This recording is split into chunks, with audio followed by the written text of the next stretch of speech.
Hello and welcome. This week, I want to pick up where we left off around self-awareness. I got some feedback from several people and they said, Mary, how important is it that I devote some time to sitting down and really figuring out these core values? I mean, I know what's important to me. And I don't doubt that you do.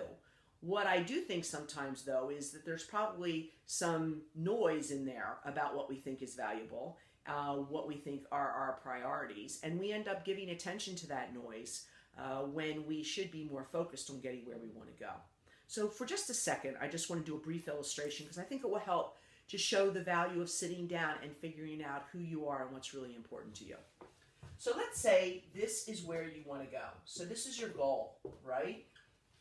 And let's, for the purpose of this, say this is where you are. Where you are, right? And so your goal is to get to there, right? So here, wouldn't that be wonderful if that's the way we traveled through life? We knew where we were, we knew what we wanted, and it was just a straight path, no distractions, no wasted time. Well, what I want to challenge you to think about is I really believe that our path is a little bit more like this. And we eventually get where we're going. The thing is, though, we don't get there quite as quick.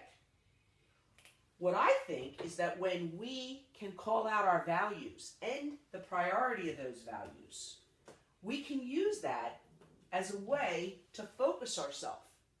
Remember last week I said, sometimes I end up doing things and I wonder how the heck did I get here in the first place? And it's not that it wasn't a good experience, but it just was that it really wasn't aligned with who I am and what I say is important. I think that is what describes these times.